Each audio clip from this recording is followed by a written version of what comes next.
Welcome to the Teaching Our Kids podcast, a place where teachers, parents, everyone in between can learn about how kids learn. So here we are today. I remembered it. Hanging by a thread.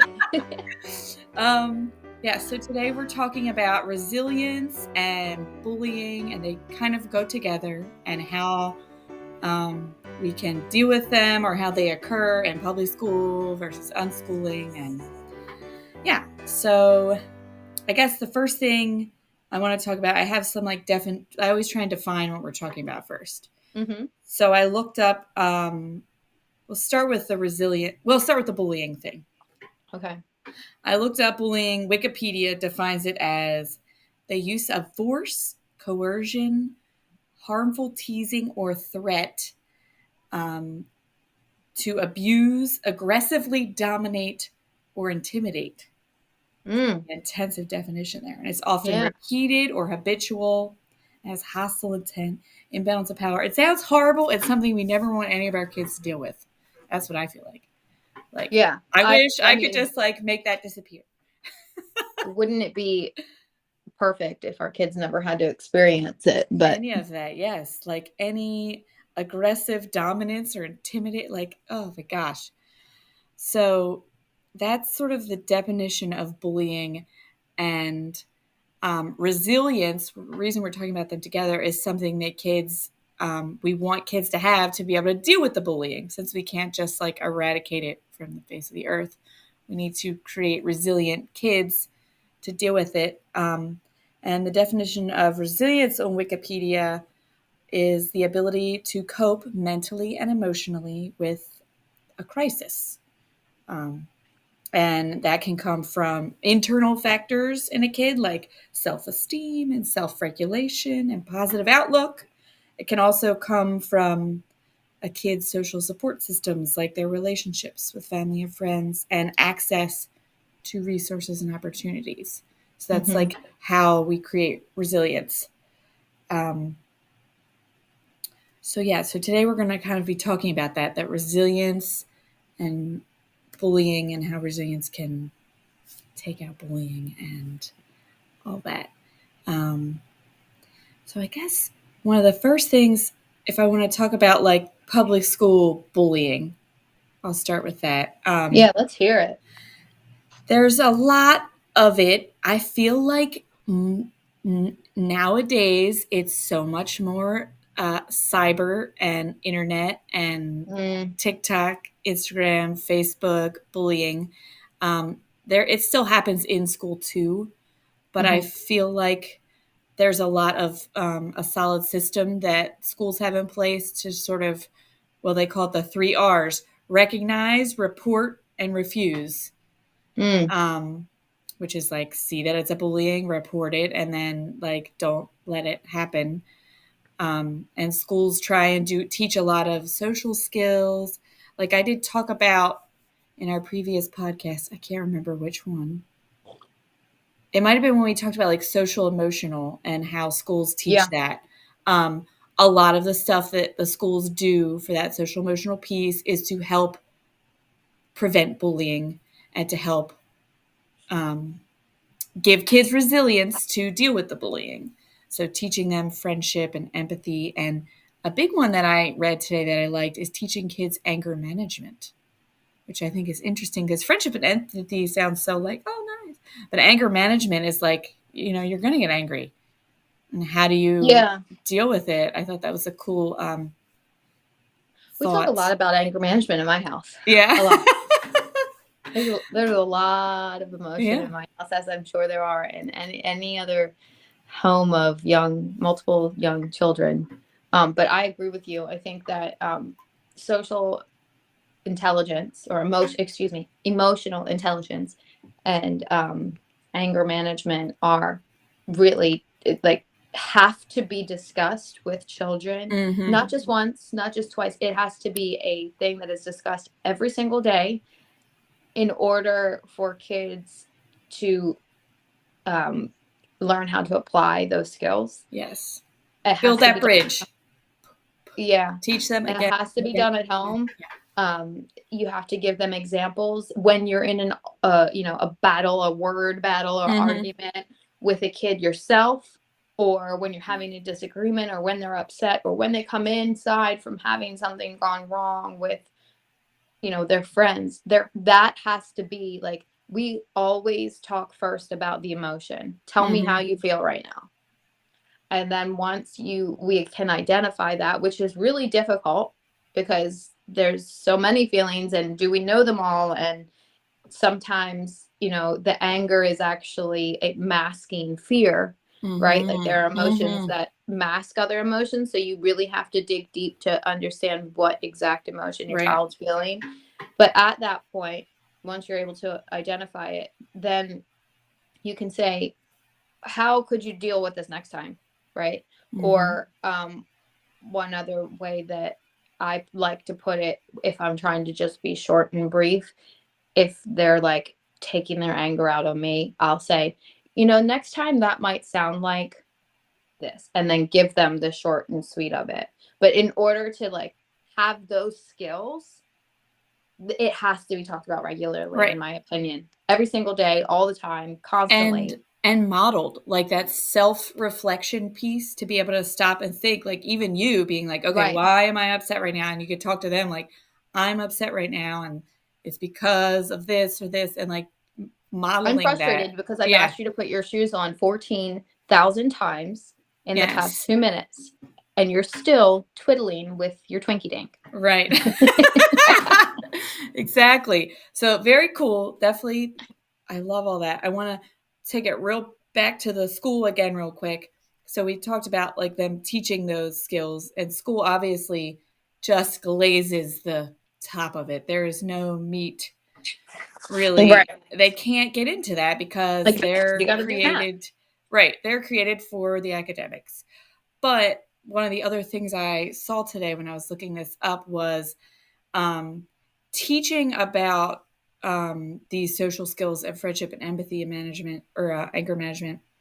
It works almost better for kids like who are bullying, and you want to maybe like give them some intervention for it.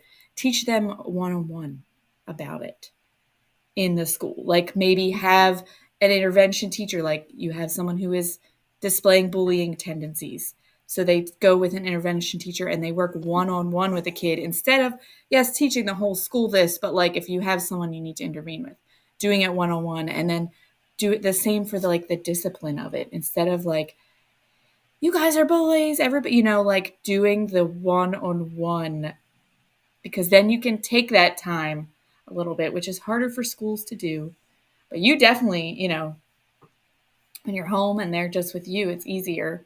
Oh, yeah. But that's two of the big parts that kind of are helpful, is that just addressing it one on one. That's a harder thing to happen in public school. And then I just want to talk. Let's Hold see. on, before you Go move ahead. on, you make a really good point. I think that, Mm-hmm. we've only, right, so far, we've only talked about how children can cope with bullying. However, like, why not address the root of the problem, right? And Right. there are children who bully, and when we talk about like identifying masked emotions, like they're bullying for a reason. Mm-hmm. They're bullying because they don't feel like they have control in their life, or because something's going on at home, or whatever of the 3 million things it could be. There's a reason that they're doing it, whether they feel left out at school, or they just feel the need to impress people, or that's what they've been modeled at somewhere. um, so I love to hear that there are intervention teachers or Mm-hmm. assistants in the school that are able to step in, because that's where, while we need to teach children to cope, we also need to teach the ones who are struggling and doing the bullying.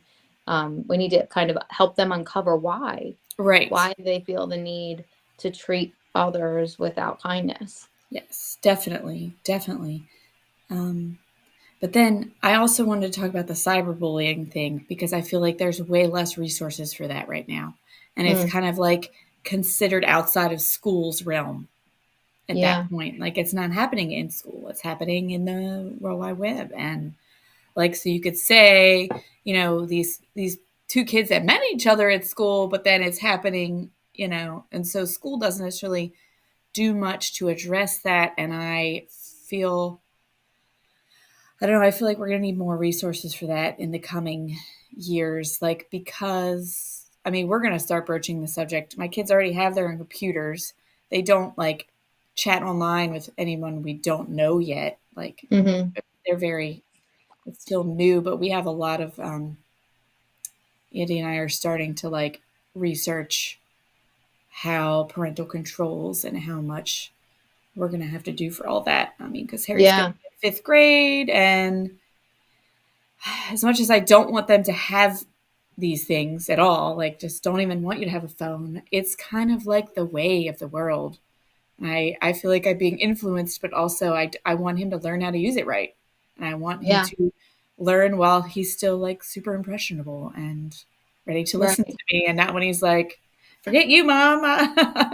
Well, it So doesn't we're even gonna, have to be like, kids are able to learn before they have the access, right? It's great right, that you're thinking about this now before, because maybe doesn't he learns about it now and he has limited access, but doesn't get a phone of his own, or doesn't have full access to all the apps on the phone or whatever until a few years from now. But you've talked about it, so he's right, aware of it. right. So we're gonna be starting to work on that, but that's what I mean. Like I haven't. I'll have to do another one of these after I start doing that research on, how parental controls and technology work, because I don't, cyberbullying is just definitely real. Yeah. I Well, I It's think it, scary. it goes, you're right, like access to the internet is a separate subject, because then you have to get into explaining to your children that, what goes on the internet stays on the internet for the rest of your life, Yeah. right? And people have access to those things and can use them against you if they're Mm-hmm. mean spirited, and that goes right hand in hand with bullying. That's not just, Uh-huh. name calling. Oh You yeah. put out a silly picture of yourself or a recording or a video that's unfavorable, Oh it's gonna yes. come back around. It's definitely crazy. So yeah, so we've talked about the bullying and a little bit about the resilience. I want to talk a little bit more about that resilience, because we talked about. Oh my gosh, I'm so scatterbrained today. I'm Okay. trying. I'm reaching. Um, so we talked about like how schools help with those interventions, but it really Mhm. is a lot of on the parents. I mean, but there is a lot of kids who don't have those parents who are as attentive as us about those social emotions. So schools do the best they can. And again, a lot of those, it's teaching that self reflection. And the other thing that I didn't mention yet was problem solving, like Mm. teaching your kids how to use their brain and think about a different way. Like if you have someone kind of bullying you, what's another way besides just getting upset back that you could like Mhm. remove yourself from the situation, or say something to make that bully think a different way. I don't know, but that's another skill, the problem solving skill that is a cool thing to teach. Yeah, I think one thing that comes up in my household, when it comes to problem solving, I think that's one, it's teaching, the emotional Mm-hmm. regulation, right? Because you have to get out of the heat of the moment in order to problem solve. And then the empathy and compassion piece are really important there, because you can't just look at your suffering or Right, analyze your suffering. You have to kind of see it from, in one case, that could be one of the right, solutions, right? How am I going to cope? But then the empathy and compassion piece is, why might be the reason that this right. person is making me experience this, right? And how could I use that to come up with the solution? Perspective, um, Yes. being able to take someone else's perspective. 100%. I love I that. think that is it depends on the age of your children there. We're only just getting to that because I think it's difficult for young children to have perspective yet, right? They can't always, sometimes I think it probably takes, that 10, 11-year-old to developmentally to be able to see that. It maybe you can tell them when they're 7, 8 about perspective and help Mm-hmm. them understand how someone might be feeling, but then to link the two together, like, this person feels that way, therefore maybe I should adjust that in my thinking because of that, or my approach because of that. I still haven't in my own kids seen the ability to do that. They're like, oh, okay, well, there's that. I don't care. I still want my thing back. Right. Right. So I think that's something that comes a little bit later, but yeah. Something else, just to compare it to the unschooling, homeschooling side that I was thinking about, is this is definitely one of those like things where they might have less, yours might have less experience with some of the pressures of that bullying because you can regulate it so much more than I can. Like there are so many more times when my kids are away from me and they're with adults and children who might be bullying. And so, I don't know, they experience it and we come home and obviously I talk about it with them and help them regulate through it. But like you guys do your groups and things, but I feel like it's less. You have more control of it when they're younger, which is kind of a nice thing. Yeah, it was definitely a factor in, our decision making to homeschool. And I think, this example really helps make it clear. Like before we started recording, I was talking to you about our summer camp last week where we only had 3 children, my 2 and 1 other. And we went to the pool, and at the pool, the kids were away from me because I actually took my little one Lula with me to the splash pad, and that's next to the big pool where the big kids are swimming. So I wasn't like eyes and ears on everything. And so there was a lot of like hearsay coming to me about what had happened, which is much more difficult to help them walk through because I've got 3 different perspectives. When the next day went back to my house for kids camp, and it was so much more manageable because I heard what was going on. I saw what was going on, and I can kind of identify where the problem is and help them navigate through that to some extent. And there is something to be said as well in these situations for letting them sort it out on their own, because kind of experiencing it. yeah, that you can't do it for them all the time. And in your circumstance, you're not physically able to because you're not there. And I want them to build that muscle as well of being able to figure out, problem solve on their own. And kids need that space. It helps them build their social skills too. But at some point, like, yes, it's absolutely necessary to step in. Either I'm going to go crazy or somebody's going to get hurt. Yeah. So there's that fine line of deciding when. But it's also, like I was saying, having resilience helps kids deal with bullying and trauma. And so you giving that stronger base of being there more, they should therefore be more resilient when they need to start dealing with it more too. So it's not like, well, they're not experiencing it, so they won't know. But they have you who have built a web of like how to do that emotional regulation and empathy and self-reflection and anger management, whereas mine are kind of like I'm building the web while they're in it. You like built the web, but like before they got to it, so it's just kind of a cool difference. I don't know, just comparing. Yeah, and I mean, also there are times definitely when my kids aren't with me. Yeah, they still have like to do it. They still have to get through it. Like yesterday, Tegan went to the pool with his friends. We got there late, and there was an incident with another kid that we don't know, at the pool. So, it's good that he's had the opportunity to kind of learn the skills, and then he still has, those situations. They're just not as frequent, right? He's going to be with me majority of the time. However, the times that he's not, hopefully he's, that'll build his muscle too, and he'll be able to take the skills that he's learned from home with him. So yes, I like it.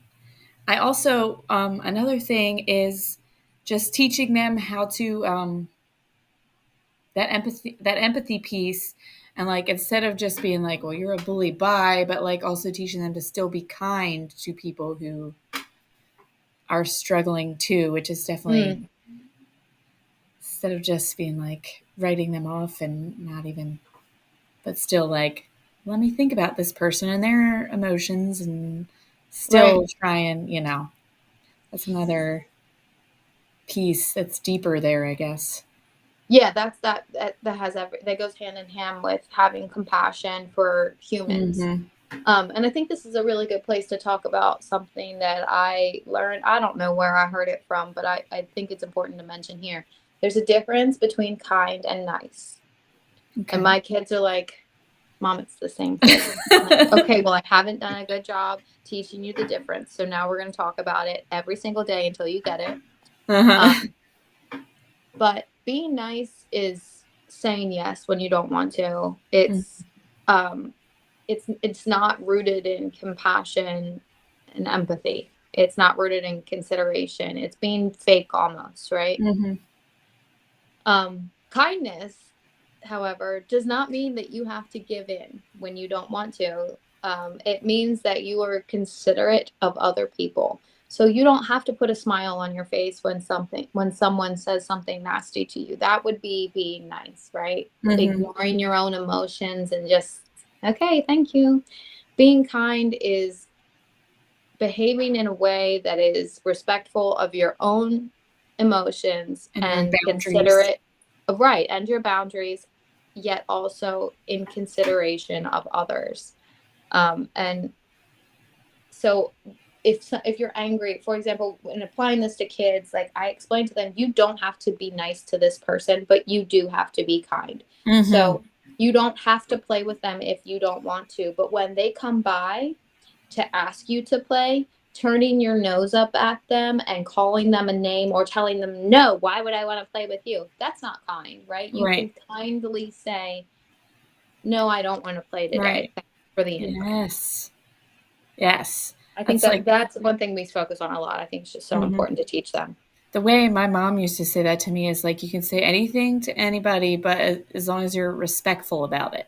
Like Mm, that's what I feel like the words my mom used to sort of teach that was, yeah, you need to tell someone something you can, but you need to just do it respectfully. right. I like the kind idea. I like kind because respect kind of it can get sticky. Yes, For I personally, agree. for me, I think Because respect people for the have older different, generation has everything to do with obedience, yes, right? right. And People have different definitions of it that are right. And skewed. I'm not trying to teach my kids to be obedient. I want Uh-huh. them to be obedient, but that's not going to teach them to be Right. Kind a, and respect are definitely different. And I like I like that. I know my mom was trying for that same thing you're saying, yeah, of but I like course. that way better. It just sounds, especially in a kid friendly way. Right. I I I yeah, I have a I struggle with respect because it's the definition of it is so broad Hmm.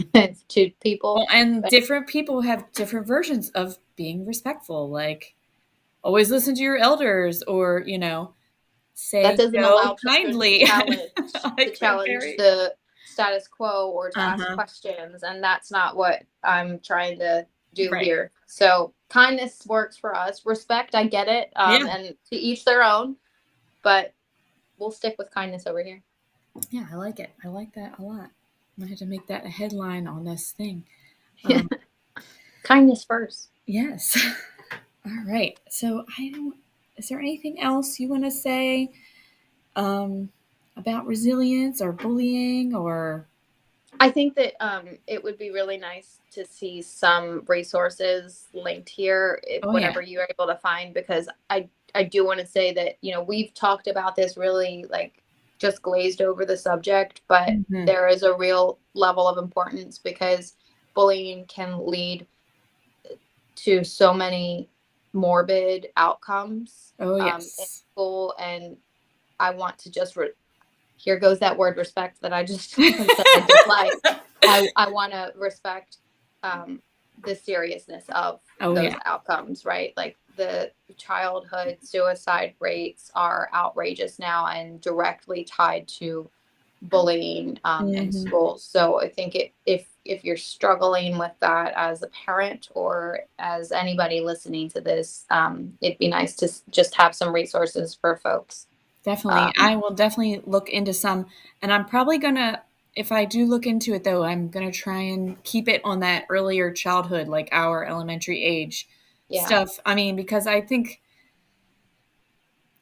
there's a lot for older kids, and it gets worse as they get older. And Yeah. I'm just centered more on that. So I will try and definitely find some resources. I know some of my definitions I looked up earlier. I found www.stopbullying.gov.